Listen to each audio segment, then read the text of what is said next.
Hello friends, I am Madhu Pachile, Department of Chemistry from Bharati Deepak College 2। आज का हमारा topic है ozone layer depletion. ठीक है, आज हम जानेंगे कि ओजोन लेयर डिप्लीशन होता क्या है, ये कैसे कॉज होता है, इसके एडवांटेज इसके डिसएडवांटेजेस क्या है। नॉर्मली आप सभी लोग तो जानते ही होंगे कि ओजोन क्या होता है। ठीक है, तो सबसे पहले हम जानते हैं व्हाट इज ओजोन। ठीक है, यहाँ लिखा है ozone is a natural gas composed of 3 atom of oxygen. ठीक है, ओजोन जो होती है वो एक नेचुरल गैस है जो एटमॉस्फेयर में पाई जाती है। ठीक है, ये जो ओजोन गैस होती है वो ऑक्सीजन के 3 एटम से मिलकर बनी हुई होती है। Clear? It's chemical symbol is O3। इसे हम किससे डिनोट करते हैं? O3 से डिनोट करते हैं। It is blue in color and has a strong odor। इसका जो कलर होता है वो ब्लू होता है। ठीक है, और इसका जो ऑर्डर रहता है वो बहुत ही ज्यादा स्ट्रॉन्ग रहता है।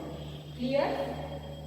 नेक्स्ट आता है ozone is both beneficial and harmful to us, but the depletion of ozone layer is very much harmful to the environment and habitats. ठीक है, ओजोन जो होती है वो हमारे लिए बेनिफिट भी होती है, हार्मफुल भी होती है। ठीक है, सबसे पहले मैं आपको बताती हूँ कि इसके बेनिफिट्स क्या क्या हैं।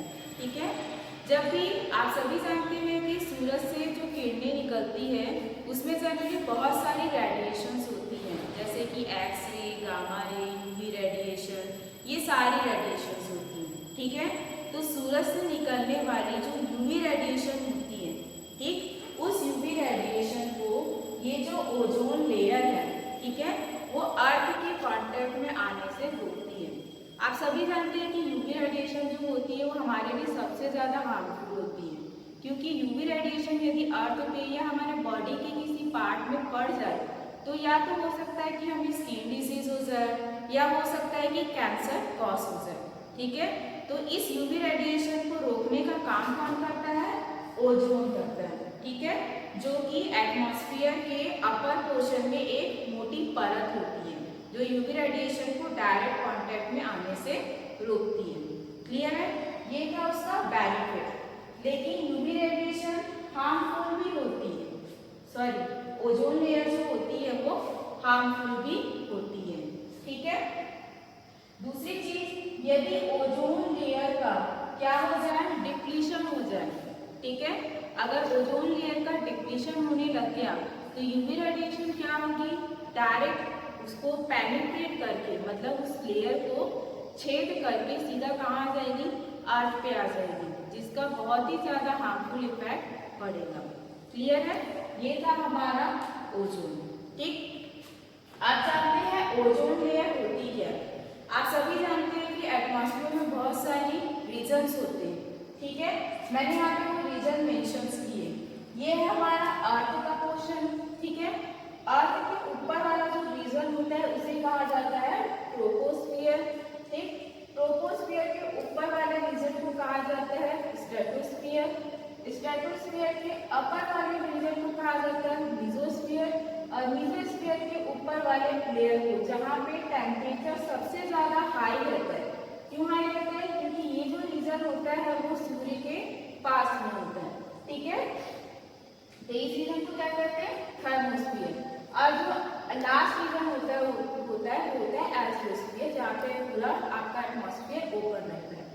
क्लियर है? अब हमको ये जानना है कि इस रीजन में ओजोन लेयर बनती कहाँ है। तो ओजोन लेयर जो है वो स्ट्रेटोस्फियर रीजन में बनती है। ठीक है, स्ट्रेटोस्फियर के 15 से 30 किलोमीटर के बीच वाला जो रीजन होता है, ठीक है, ट्रोपोस्फियर और मीजोस्फियर के बीच का जो रीजन होता है, उसी रीजन में क्या बनती है? ये ओजोन लेयर बनती है। ठीक है, नेक्स्ट आता है फॉर्मेशन ऑफ ओजोन लेयर, कि ओजोन लेयर बनती कैसे है। ठीक है, तो ओजोन का फॉर्मूला हमने बताया था, क्या होता है? O3। ओजोन का फॉर्मूला क्या होता है? O3। ठीक है, तो अब हमको ये जानना है कि ये O3 बनता कैसे। ठीक है, जनरली आप सभी को पता है जो गैस हम इनहेल करते हैं उस गैस का नाम है ऑक्सीजन। ठीक है, ऑक्सीजन का फॉर्मूला क्या होता है? O2। ये सभी को पता है, ठीक। ये जो ऑक्सीजन गैस होती है वो कैसी होती है? कलरलेस होती है और उसका कोई ऑर्डर नहीं होता है। आप ऑक्सीजन कंटिन्यूअस इनहेल करते हैं, कोई स्मेल आती है क्या? नहीं आती। कोई कलर होता है उसका? नहीं होता, ठीक है। तो ये जो ऑक्सीजन है वो किसमें कन्वर्ट होती है? O3। तो वो होता कैसे, ठीक है। तो अब हम यहाँ पे देखेंगे फॉर्मेशन ऑफ ओजोन लेयर, ठीक है।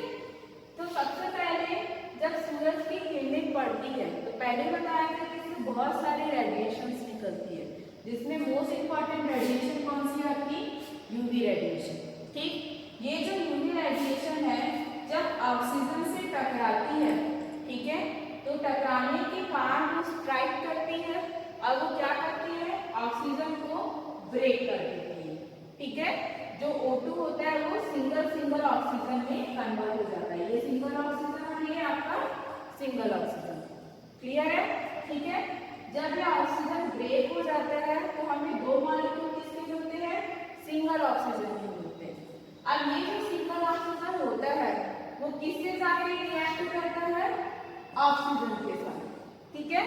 ऑक्सीजन के साथ रिएक्ट करके किसका फॉर्मेशन करता है? O3 का फॉर्मेशन करता है। तो ये जो प्रोसेस होती है हमारे एटमॉस्फेयर में कंटिन्यूअस चलती रहती है, जिसके कारण जैसे जैसे O3 इस ओजोन का फॉर्मेशन होते जाता है वैसे वैसे उसकी लेयर क्या होती जाती है? वहां पे बनती जाती है, ठीक।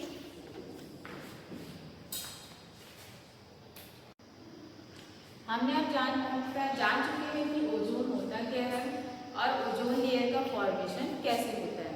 अब हम नेक्स्ट डिस्कस करेंगे कि ओजोन लेयर डिप्रेशन होता क्या है, जो कि आज का हमारा मेन टॉपिक है, ठीक है।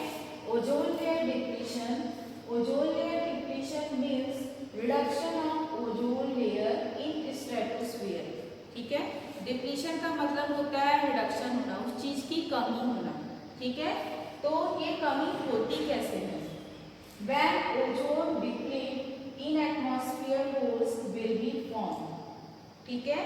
जब ओजोन जो डिप्लीट होती है मतलब जब ओजोन का रिडक्शन होता है तो रिडक्शन के दौरान क्या होती है? वो जो लेयर होती है ओजोन की वो वीक होती जाती है और वीक होने के कारण उसमें छोटे छोटे होल्स मतलब छोटे छोटे उसमें छेद बन जाते हैं। तो उस छेद में से जो यूवी रेडिएशन है वो क्या करती है? इजिली पेनिट्रेट करके अर्थ के कांटेक्ट में आती है, क्लियर है, ठीक है। नेक्स्ट पॉइंट हमारा क्या आता है? It means the concentration of ozone is decrease in particular region of atmosphere. वही चीज है कि अगर ओजोन क्या होगी? डिप्लीट होगी तो वहां पे क्या बनने लग जाएंगे? होल्स बनने लग जाएंगे। तो होल्स बनने के कारण उस पर्टिकुलर रीजन में, हमारा रीजन कौन सा था? स्ट्रेटोस्फीयर रीजन, ठीक है। तो उस पर्टिकुलर स्ट्रेटोस्फीयर रीजन में क्या होगा? ओजोन का जो कॉन्सेंट्रेशन है वो क्या हो जाएगा? डिक्रीज हो जाएगा, मींस ओजोन की लेयर जो है वो कमजोर हो जाएगी, ठीक है। नेक्स्ट पॉइंट आता है it is depleted due to human activity.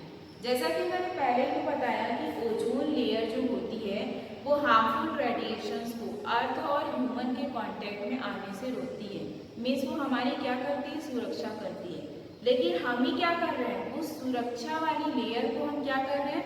खुद ही डिस्ट्रॉय करने में लगे हुए हैं, ठीक है। तो ह्यूमन एक्टिविटीज जो कि बहुत सारी ऐसे ह्यूमन एक्टिविटीज है जिसके कारण ओजोन लेयर क्या हो रही है? डे बाय डे डिक्रीज होती जा रही है, ठीक है। नेक्स्ट पॉइंट आता है there are number of pollutants gases in stratosphere। Stratosphere में बहुत सारी पॉल्यूटेंट गैसेस पाई जाती है, जैसे कि nitric oxide, nitrous oxide, methane, chlorine, chlorofluorocarbons, hydrofluorocarbons etcetera, ठीक है। तो ये जो सारी गैसेस होती है वो स्ट्रेटोस्फीयर रीजन में प्रेजेंट होती है, जो कि क्या करती है? ओजोन की लेयर को डिप्लीट करने का काम करती है, क्लियर, ठीक है। ये गैसेस क्या करती है? The gases react with ozone to produce oxygen, ठीक है। ये जो सारी गैसेस है जो स्ट्रेटोस्फीयर रीजन में प्रेजेंट है वो क्या करती है? साथ केमिकल रिएक्शन करती है और केमिकल रिएक्शन के दौरान वो किसका प्रोडक्शन करती है, ऑक्सीजन का प्रोडक्शन करती है। ठीक है, तो इस केमिकल रिएक्शन के दौरान ही क्या होता है, ओजोन की जो वहाँ पे मात्रा होती है वो क्या होती है, धीरे धीरे कम होती जाती है और ऑक्सीजन की मात्रा वहाँ पे धीरे धीरे बढ़ती जाती है।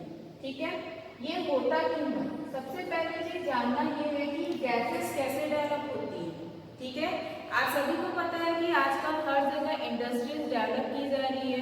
ठीक है, कई जगह फैक्ट्रीज बनाई जा रही है। ठीक है, और ये सब इंसान क्यों कर रहा है, अपने फायदे के लिए कर रहा है। सबको पता है कि आज की डेट में इंसानों की जो जरूरत है वो डे बाय डे इंक्रीज होती जा रही है, ना कि डिक्रीज हो रही। ठीक है, तो वे अपनी जरूरतों को पूरा करने के लिए क्या कर रहे हैं, बहुत सारी फैक्ट्रीज का, इंडस्ट्रीज का निर्माण करते जा रहे हैं, चाहे वो गाँव हो या फिर वो सिटीज हो। ठीक है, तो उन फैक्ट्रियों से निकलने वाला जो धुआं होता है या फिर उन फैक्ट्रियों से निकलने वाली जो हार्मफुल गैसेस होती है, जो हार्मफुल पॉल्यूटेंट्स होते हैं, ठीक है, वो गैसेस क्या होती है, ये सारी होती है, जैसे कि nitric oxide, nitrous oxide, methane, chlorofluorocarbon, ये सारी गैसेस होती है। इसके साथ ही जो हम व्हीकल्स यूज करते हैं, ठीक है, जितने भी व्हीकल्स हम यूज कर रहे हैं, आप सभी जानते हैं कि सबसे ज़्यादा पॉल्यूशन जो है उन्हीं के कारण हो रहा है। जैसे कि आपने दिल्ली में पढ़ा होगा कि दिल्ली में ऑड और इवन चलाया गया था। ठीक है, क्यों चलाया गया था, क्योंकि वहाँ पे पॉल्यूशन का लेवल जो था वो आउट ऑफ कंट्रोल हो गया था, जिसके कारण ऑड और इवन भी चलाया गया।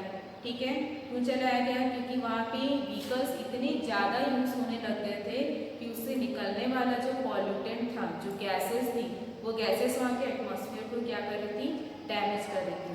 ठीक है, तो ऐसा ही कुछ हर जगह हो रहा है। क्लियर है। और सबसे हार्मफुल गैस जो है वो सबसे हार्मफुल गैस है क्लोरोफ्लोरोकार्बन। ठीक है, यहाँ पे लिखा भी है the CFC gas is the biggest cause of depletion of ozone layer. Chlorofluorocarbon जो है वो मेन कारण है ओजोन लेयर के डिप्लीशन का। अब ये CFC जो है क्लोरोफ्लोरोकार्बन गैस वो कहाँ से रिलीज होती है, जनरली हम लोग जो घर में AC यूज करते हैं, ठीक है, जितने भी रेफ्रिजरेटर्स हम यूज करते हैं, इनमें जनरली क्लोरोफ्लोरो केमिकल्स का यूज किया जाता है। ठीक, जब ये केमिकल्स, जब ये रेफ्रिजरेटर्स, AC जब चलाए जाते हैं तो चलाने के दौरान वहाँ से क्लोरोफ्लोरोकार्बन गैस रिलीज होती है। ये जो गैस होती है सीधा एटमॉस्फेयर में रिलीज होती है और एटमॉस्फेयर में जाके ही क्या करती है, ओजोन के साथ केमिकल रिएक्शन करती है और किसका फॉर्मेशन करती है, ऑक्सीजन गैस का फॉर्मेशन करती है। ठीक है, अब हम देखते हैं कि ये क्लोरोफ्लोरोकार्बन ऑक्सीजन में क्लोरोफ्लोरोकार्बन जो है वो ओजोन को ऑक्सीजन में कन्वर्ट कैसे करते हैं। ठीक, सबसे पहली स्टेप हमारी आती है क्लोरोफ्लोरोकार्बन। ठीक है, अब क्या हुआ, क्लोरोफ्लोरोकार्बन एटमॉस्फेयर में तो रिलीज हो गया। ठीक है, अब इस क्लोरोफ्लोरोकार्बन के ऊपर अटैक कौन करेगा, यूवी रेडिएशन। ठीक है, ये यूवी रेडिएशन क्या करती है, क्लोरोफ्लोरोकार्बन से स्ट्राइक करती है और इसके बॉन्ड को क्या करती है, ब्रेक करने की कोशिश करती है। जैसे कि हमने पहले बताया था फॉर्मेशन ऑफ ओजोन लेयर में कि फॉर्मेशन ऑफ ओजोन लेयर की पहली स्टेप क्या थी कि यूवी रेडिएशन क्या करता है, ऑक्सीजन को ब्रेक करता है। ठीक है, और उसको किस में कन्वर्ट कर देता है, सिंगल ऑक्सीजन में। तो यहाँ पे भी यूवी रेडिएशन क्या करेगा, क्लोरोफ्लोरोकार्बन के ऊपर अटैक करेगा और यहाँ से क्लोरीन के एक मॉलिक्यूल को सेपरेट आउट कर देगा। ठीक है, तो ये दूसरी स्टेप देख लीजिए, जब यूवी रेडिएशन ने इसके ऊपर अटैक किया, ठीक है, अटैक करने के बाद क्या हुआ, यहाँ से क्लोरीन का एक मॉलिक्यूल क्लोरोफ्लोरोकार्बन, ठीक है, फॉर्मूला क्या होता है, CFCl3, फॉर्मूला याद रखिए CFCl3। ठीक है, क्लोरीन के कितने मॉलिक्यूल है, 3 मॉलिक्यूल है। तो जब यूवी रेडिएशन ने अटैक किया तो 3 मॉलिक्यूल में से एक मॉलिक्यूल क्लोरीन का क्या हो गया, अलग हो गया। क्लियर है। नेक्स्ट स्टेप में क्या आता है, ये जो ओजोन की लेयर है, ठीक है, ये जो क्लोरीन है वो कहाँ जाता है, ओजोन के पास जाता है। ठीक है, सबको पता है कि क्लोरीन जो होता है इलेक्ट्रोनेगेटिव कंपाउंड है। दूसरी चीज ये निष्क्रिय गैस की श्रेणी में आता है। ठीक है, और इसके पास अपने लोन पेयर ऑफ इलेक्ट्रॉन्स भी होते हैं। ठीक है, तो ये क्लोरीन क्या करेगा, ऑक्सीजन को अपनी ओर खींचेगा। ठीक है। तो ये क्लोरीन क्या करता है, ओजोन के साथ केमिकल रिएक्शन करता है और अपने लोन पेयर इलेक्ट्रॉन को डोनेट करके ऑक्सीजन को अपनी ओर क्या करता है, खींच लेता है, अट्रैक्ट कर देता है। तो जिसके कारण ओजोन का जो बॉन्ड है, ओजोन में कितने ऑक्सीजन है, 3 ऑक्सीजन है, तो 3 ऑक्सीजन में से एक ऑक्सीजन क्या होता है, यहाँ से रिलीज हो जाता है और ये एक ऑक्सीजन जाके किससे जुड़ जाता है, क्लोरीन से जुड़ जाता है। क्लियर है आंसर? ठीक है। आगे जो ऑक्सीजन रिलीज हुआ है, ठीक है, ऑक्सीजन रिलीज हुआ मतलब ओजोन का एक मॉलिक्यूल वहां पे क्या हो गया, डिक्रीज हो गया और ऑक्सीजन का एक मॉलिक्यूल क्या हो गया, वहां पे इंक्रीज हो गया। मींस वहां पे ओजोन की लेयर क्या हो गई, कमजोर पड़ गई। ठीक है। अब क्या होता है नेक्स्ट स्टेप में, अब ये जो ऑक्सीजन है, ठीक है, अब ये ऑक्सीजन सेम वही प्रोसेस, इसके ऊपर भी क्या करेंगे, यूवी रेडिएशन स्ट्राइक करेंगे फिर से। ठीक है, यूवी रेडिएशन स्ट्राइक करेंगे तो ये भी क्या हो जाएगा, ब्रेक हो जाएगा। क्लियर है? ठीक है। जब ये ब्रेक होगा तो ये ऑक्सीजन किसके पास जाएंगे, इसके पास जाएंगे, क्लोरीन ऑक्सीजन के पास, और ये ऑक्सीजन क्या करेंगे, इस ऑक्सीजन के साथ बॉन्ड बनाएंगे। क्लियर है? तो यहाँ पे क्लोरीन क्या हो गया, सेपरेट आउट हो गया और हमको क्या मिला, ऑक्सीजन का दूसरा मॉलिक्यूल मिला। मतलब क्लोरोफ्लोरोकार्बन के एक मॉलिक्यूल के, ठीक है, एक मॉलिक्यूल के ओजोन के साथ रिएक्शन करने के दौरान ऑक्सीजन के 2 मॉलिक्यूल का फॉर्मेशन होता है। ठीक है। तो ये क्लोरोफ्लोरोकार्बन क्या करता है, सबसे ज्यादा अमाउंट में क्या प्रोड्यूस करता है, ऑक्सीजन गैस प्रोड्यूस करता है as compare to other gases जो कि उस स्ट्रेटोस्फीयर रीजन में प्रेजेंट होती है। तो इस तरीके से क्या होता है, ओजोन लेयर का डिप्लीशन होता है। अब हमने ये जान लिया कि ओजोन लेयर डिप्लीशन होता क्या है, ये कैसे कॉज होता है और ओजोन का कॉन्सेंट्रेशन स्ट्रेटोस्फीयर रीजन में कैसे डिक्रीज होता रहता है। ठीक है। अब हम नेक्स्ट देखेंगे कि impact of ozone layer depletion, जब ये डिप्लीशन कॉज होता है तो उसका क्या क्या इम्पैक्ट पड़ता है अर्थ पे, ह्यूमंस पे, सारे एटमॉस्फेयर में इसका क्या क्या इफेक्ट है। ठीक है। तो सबसे पहले आता है हार्म टू ह्यूमन हेल्थ। ठीक है, मैंने पहले ही बताया था कि अगर ओजोन लेयर का कॉन्सेंट्रेशन कम हो जाए तो उसमें छोटे छोटे होल्स बन जाते हैं। ठीक है। तो जैसे कि ये आपका ओजोन लेयर है, ठीक है, ठीक है, मान लीजिए इतनी मोटी ओजोन की परत है, अब उसका कॉन्सेंट्रेशन क्या हो रहा है, डे बाय डे डिक्रीज हो रहा है। तो डिक्रीज होने के क्या कारण क्या होगा, ये परत भी क्या होती जाएगी, धीरे धीरे कमजोर होती जाएगी। तो कमजोर होने के कारण यहाँ पे क्या बन जाएंगे, छोटे छोटे पोर्स बन जाएंगे। ठीक है। तो इन छोटे छोटे पोर्स में से क्या पेनिट्रेट कर जाएगा, यूवी रेडिएशन। ठीक है। तो ये जो यूवी रेडिएशन है वो कहाँ पड़ेगी, या पहले तो अर्थ पे पड़ेगी और हम इंसानों पे, ह्यूमंस पे। जब ये यूवी रेडिएशन हमारे स्किन की कांटेक्ट में आती है तो सबसे पहले तो या तो स्किन डिजीज होता है या फिर मोस्ट डेंजरस डिजीज जिसे कि हम क्या कहते हैं, कैंसर कहते हैं। ठीक है। आप सभी जानते हैं कि कैंसर जो है जनरली किससे कॉज किए जाते हैं, यूवी रेडिएशन से कॉज किए जाते हैं। ठीक है। दूसरा आता है इफेक्ट ऑन एनिमल्स। ठीक है, एनिमल्स के ऊपर भी क्या होगी, यूवी रेडिएशन पड़ेगी। जैसे हम इंसानों पे अर्थ पे पड़ रही है वैसे ही कहाँ पड़ेगी, एनिमल्स के ऊपर भी पड़ेगी। ठीक है। तो एनिमल्स के ऊपर जब ये रेडिएशन पड़ती है तो उनको भी क्या होता है, स्किन डिजीज होता है। Skin disease means skin cancer होता है। ठीक है। एनिमल्स को भी क्या डिजीज कॉज हो सकते हैं, कैंसर डिजीज कॉज हो सकते हैं। ठीक है।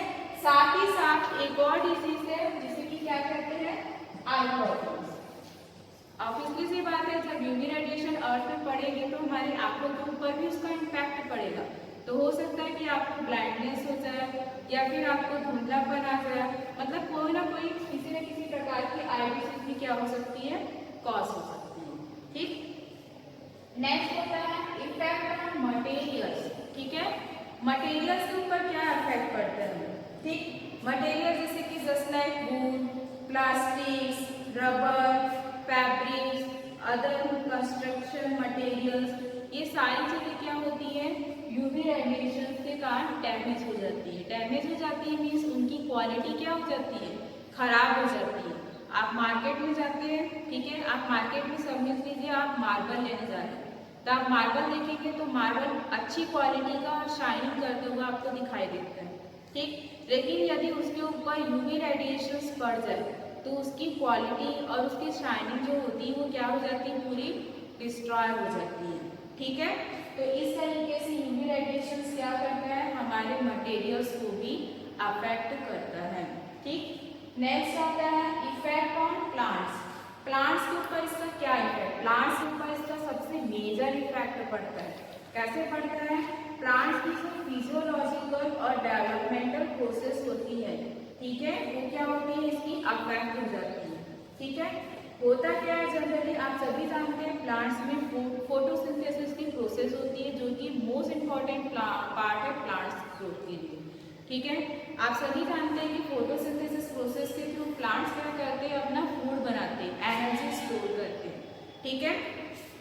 जब ये यूवी रेडिएशन पेनिट्रेट करेगी तो ये प्लांट्स में इतनी कैपेसिटी नहीं होती कि वो यूवी रेडिएशन को क्या कर सके, एब्जॉर्ब कर सकते हैं। वो सिर्फ और सिर्फ नॉर्मल लाइट में क्या कर सकते हैं, एब्जॉर्ब कर सकते हैं, और किसका फॉर्मेशन करते हैं, फूड का। लेकिन यूवी रेडिएशन क्या करती है, इन प्लांट सेल्स को डैमेज कर देती है।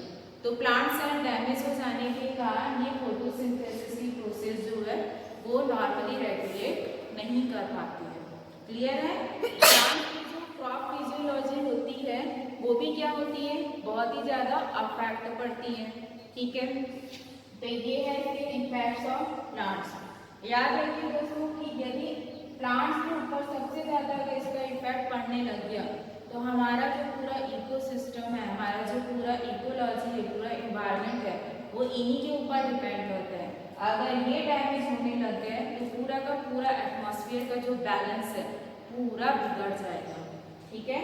नेक्स्ट आता है effect on marine ecosystem. Marine ecosystem आप समझ रहे होंगे, ये पानी से रिलेटेड है। आप सभी जानते हैं कि मराइन इकोसिस्टम जो है उसमें जनरली एक्वेटिक प्लांट्स और एक्वेटिक एनिमल्स सर्वाइव करते हैं, ठीक है। ये एक्वेटिक प्लांट्स और एक्वेटिक एनिमल्स जो होते हैं मोस्ट इम्पॉर्टेंट होते हैं पानी को क्लीन करने के लिए। आप सभी जानते हैं कि यदि हमारा एक्वेटिक सिस्टम यूवी रेडिएशन से अफेक्ट हो गया तो इसका सबसे ज्यादा असर हम पे पड़ेगा और किसी पे नहीं पड़ेगा, ठीक है। तो मराइन इकोसिस्टम में होता क्या है, जब यूवी रेडिएशन वाटर के अंदर पेनिट्रेट कर जाती है तो पेनिट्रेट करने के कारण क्या होती है, वहाँ के जो एक्वेटिक एनिमल्स होते हैं उनको सर्वाइव करने में बहुत ही ज़्यादा डिफिकल्ट होती है। इवन बाय वहाँ के एक्वेटिक प्लांट्स को भी सर्वाइव करने में बहुत ज़्यादा प्रॉब्लम होती है, ठीक है। अगर ये एक्वेटिक एनिमल और एक्वेटिक प्लांट्स कंप्लीटली डिस्ट्रॉय हो जाए तो हमारा मराइन इकोसिस्टम क्या हो जाएगा, पूरा का पूरा डिस्ट्रॉय हो जाएगा। तो ज़रूरी है कि हम क्या करें, यूवी रेडिएशन को कम से कम करने की कोशिश करें, ठीक है। अब जानते हैं measure to prevent ozone layer depletion, कि अब हम ओजोन लेयर को डिप्लीट कैसे कर सकते हैं, ठीक है, उसको कंट्रोल कैसे कर सकते हैं, ठीक है, उसके लिए क्या क्या मेजरमेंट तैयार किए गए, ठीक। पहली चीज आती है to promote reduction in production and consumption of ozone layer gases, ठीक है। इसका मतलब ये है कि कुछ ऐसी मशीनें, कुछ ऐसी टेक्नोलॉजी तैयार की जाए जो क्या कर सके, इस ओजोन गैस को क्या कर सके, कम कर सके, ठीक है। जैसे कि आप सभी जानते हैं सबसे ज्यादा गैसेस, हार्मफुल गैसेस जो वो कहाँ से रिलीज होती है, इंडस्ट्री से, फैक्ट्री से। तो वहाँ पे ऐसे इंस्ट्रूमेंट या ऐसे ऑपरेटर्स या ऐसी टेक्नोलॉजी यूज की जाए कि वो क्या कर सके, उस ओजोन गैस को, जो गैसेस है जो ओजोन लेयर को हार्म कर रही है, उन गैसेस को क्या कर सके, वो कम कर सके, उनकी मात्रा को कम कर सके, ताकि वो कम से कम अमाउंट में क्या हो, एटमॉस्फेयर में रिलीज हो, ठीक है। नेक्स्ट आता है alternative chemicals for fluorofluorocarbon and other ozone depletion gases, ठीक है। ये जो गैसेस हैं, जैसे मैंने पहले भी बताया था, nitric oxide, nitrous oxide, methane, chlorine, chlorofluorocarbon, hydrochlorofluorocarbon, ये जो सारी गैसेस हैं, ठीक है, इनका कम से कम मात्रा में यूज हो, चाहे वो कोई भी प्लेस हो, चाहे वो इंडस्ट्री हो, फैक्ट्री हो, मैन्युफैक्चरिंग फैक्ट्रीज हो, कोई भी फैक्ट्री हो, वहाँ पे इन सारी गैसेस का यूज कम से कम मात्रा में किया जाए, ठीक है, ताकि ये गैसेस क्या हो, एटमॉस्फेयर में कम से कम अमाउंट में रिलीज हो और हमारे ओजोन लेयर को नुकसान ना पहुंचाए। नेक्स्ट आता है use eco friendly household cleaning products, ठीक है, मतलब जो इको फ्रेंडली प्रोडक्ट्स हैं, इको फ्रेंडली का मतलब क्या होता है, जो हमारे एनवायरनमेंट के लिए क्या हो, सेफ हो, ठीक हो, जिसका यूज करने पे हमारे एनवायरनमेंट को उसका कोई भी हार्म ना पहुंचे, तो ऐसे इको फ्रेंडली प्रोडक्ट्स का यूज करना चाहिए जो कि एनवायरनमेंट को हार्म ना पहुंचाए। आप सभी जानते हैं कि जनरली हम घरों में साफ सफाई करने के लिए क्या करते हैं, केमिकल्स का यूज करने लगते हैं, ठीक है, मार्केट में से बहुत सारी चीजें आने लगती है जिससे हम क्या करते हैं, घर की सफाई के लिए यूज करने के लिए लेके आते हैं, लेकिन हमें ये नहीं पता चलता कि उसमें कौन कौन सी केमिकल्स मिली हुई है, वो पर्टिकुलर चीजें जो है वो किस चीज से मिलकर बनी हुई है, ठीक है, हम यूज तो कर लेते हैं लेकिन उसका इफेक्ट हम नहीं जानते कि उसका हमारे एटमॉस्फेयर पे और हम ह्यूमन बीइंग्स पे इस पर क्या इफेक्ट पड़ेगा। तो जितना ज्यादा हो सके जो इको फ्रेंडली चीजें हैं, ठीक है, उसका हम ज्यादा से ज्यादा यूज करें। नेक्स्ट आता है avoid use of chemical fertiliser and pesticides, ठीक है, अब यहाँ पे बात आ रही है फर्टिलाइजर और पेस्टिसाइड्स की। आज सभी को पता है फर्टिलाइजर और पेस्टिसाइड जो है जनरली कहाँ यूज होते हैं, क्रॉप्स में यूज होते हैं, फील्ड में यूज होते हैं, ठीक है, खेती किसानी में इसका यूज किया जाता है, ठीक है, होता क्या है, इन फर्टिलाइजर पेस्टिसाइड में हायर अमाउंट में क्लोरीन प्रेजेंट होते हैं। मैंने आपको पहले बताया था कि स्ट्रेटोस्फीयर रीजन में कुछ हार्मफुल गैसेस प्रेजेंट होती है जिनमें से एक क्लोरीन भी है, ठीक है, ये जो क्लोरीन है ये फर्टिलाइजर और पेस्टिसाइड में हायर अमाउंट में यूज की जाती है, जिनका छिड़काव किया जाता है ताकि क्या कर सके, हमारे जो खेती है उसको कीड़ों से बचाया जा सके, ठीक है, तो वो जो क्लोरीन है वो क्या होती है, एटमॉस्फेयर में रिलीज होती है, ठीक है, एटमॉस्फेयर में रिलीज होगी तो ऑब्वियसली सी बात है, तो जाके किससे केमिकल रिएक्शन करेगी, ओजोन के साथ, और ओजोन को किसमें कन्वर्ट कर देगी, ऑक्सीजन में। हमने इसके पहले पूरी इसकी मेथड देखी थी कि प्रोसेस होती कैसे, ठीक है, तो जितना ज्यादा हो सके पेस्टिसाइड और फर्टिलाइजर के यूज को हमको क्या करना चाहिए, अवॉइड करना चाहिए, क्लियर है। नेक्स्ट आता है limit the use of private vehicles, ठीक है, यहाँ पे ये कहा जा रहा है कि जितने भी प्राइवेट व्हीकल्स हैं उसका कम से कम मात्रा में यूज किया जाए। आप सभी जानते हैं दोस्तों कि आज की डेट में लोगों की जो कॉमन एक्टिविटीज है वो बहुत ही ज्यादा कम हो गई। कॉमन एक्टिविटीज जैसे लाइक वॉक करना, साइकिलिंग करना, रनिंग करना, ये आजकल के लोगों में बहुत कम देखने को मिल गया है। क्यों मिल गया है, क्योंकि आजकल क्या प्रोवाइड किए गए हैं, व्हीकल्स प्रोवाइड कर दिए गए। तो पर्टिकुलर इंसान करता क्या है, थोड़ी दूर हमको मार्केट जाना है तो गाड़ी पकड़ो और चलो, कोई सामान लाने जाना है तो गाड़ी पकड़ो और चलो, कोई छोटे मोटे काम के लिए 1-2 किलोमीटर की दूरी पे जाना है तो गाड़ी पकड़ो और चलो। तो उससे क्या होता है, पॉल्यूशन होता है, क्योंकि जब पेट्रोल और डीजल या ऑयल जब जलता है तो उससे भी क्या होती है, हार्मफुल गैसेस रिलीज होती है। वो हार्मफुल गैसेस कहाँ जाती है, एटमॉस्फेयर में जाती है और हमारी ओजोन लेयर के साथ साथ क्या करती है, वो हम ओजोन लेयर के साथ साथ हमारे एटमॉस्फेयर को इफेक्ट करती है, ठीक है। तो जितना ज्यादा हो सके हमें प्राइवेट व्हीकल्स को अवॉइड करना चाहिए और हमारी जो नॉर्मल एक्टिविटीज है जैसे कि रनिंग, वॉकिंग, साइकिलिंग, इसको क्या करना चाहिए, बढ़ावा देना चाहिए, ताकि ये हमारे बॉडी के लिए भी क्या होता है, बेनिफिशियल होता है, ठीक है। तो ये था हमारा ओजोन लेयर डिप्लीशन कि ये होता क्या है, कैसे कॉज होता है। दोस्तों हो सके आपको ये टॉपिक अगर समझ में आया हो तो आप इसे प्लीज अपने नॉर्मल लाइफ में भी इसे फॉलो कीजिए और जितना ज़्यादा हो सके लोगों को इसके प्रति अवेयर कीजिए ताकि वो क्या कर सके, ओजोन लेयर डिप्लीशन को रोक सके। Thank you.